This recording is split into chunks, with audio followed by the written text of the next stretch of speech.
Kid, I played a ton of wiffle ball in my backyard with my buddies, and all the grass was killed where home plate was and the pitcher found because we pretty much lived out there. And occasionally my dad would join us, horsing around. Sometimes we'd play pickle too. And I said, "Dad, you got to take a softball. We have a fence. You got to throw that ball against the fence and show these guys what you can do," because they didn't know we had a superhero out there, and they only knew the disguise. But they didn't know what a fantastic athlete he was. But growing up, all the wonderful memories of playing, of being right there watching you play softball, it was really a treat. First of all, the fact that you were able to meet Chuck Maxwell in 1977, I don't understand how you got that good fortune, because it was just a matter of time before you met Chuck and you guys made your partnership. But the fact that you were able to do it in 77 and 78 was really special, because I remember you telling me what the caliber ball was, what it was in the mid-80s. You said, "Skip, it was better in 77, 78. And you have those two wonderful plaques growing up where you were MVP of those two teams. That was just phenomenal to me. So I was always impressed with that. But you met Chuck, and Tuesdays and Thursday nights we had wonderful memories of highly competitive athletic softball where defense played a role, and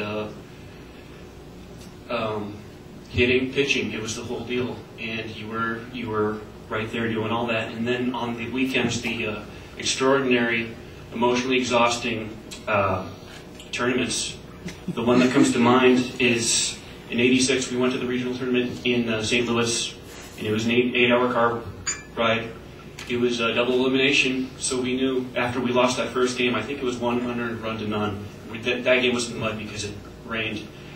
We might be going home on another 8-hour car ride that day, but we won the next game, and we won the next game. I was the bad boy. I got paid 50 cents a game, but I was emotionally invested, and we ended up beating the two other teams that came from Omaha, and we kept on playing into Sunday, and I don't know if we won 6 or 7 games until we got close to those trophies. I remember Pat Vendetti sitting next to the trophies during a break, and I don't know if he said, I want one of those, but I think it was his son Tony said, "We're getting close." But we didn't get it, but it was a great tournament, and that one just sticks in my mind as one of the fantastic tournaments that it was just a treat for me to be a part of. And then when you turned 50 and I turned 20, I had the opportunity to play with you in a modest league, Dad, in Council Bluffs. But you were pitcher and I was catcher. I finally had the courage to catch fast pitch softball. Because as a kid, Pat was there warming you up on the lines with the chalk.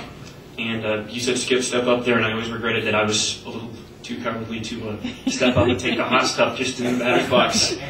But I did play 4 years with you. That first year, it was just a total blast because, we were good. And you hit 6th and I hit 7th, or I hit 6th and you hit 7th. So we were each other's RBIs. And I got a chance to catch for you, and I called your pitches, and you respected my calls, even though a lot of times we took somebody 0-2 and then he hit you for a triple. I wondered if Chuck ever got the idea that might be the catcher and not the pitcher who was making the problems there. But as the years wore on, a couple of things happened. You tore your bicep and your arm by throwing a frisbee.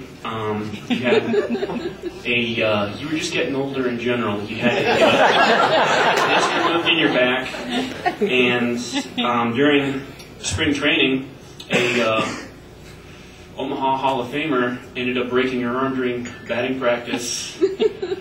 So there were some discouraging things, and you ended up missing a few games. But we still, by 2000, had a bit of a leadership void on our team that I remember you stepped up to fill. You were the most aggressive defensive player on the team. I don't know if you remember this in 2000. It's probably a footnote in your history, but it was a big part of mine.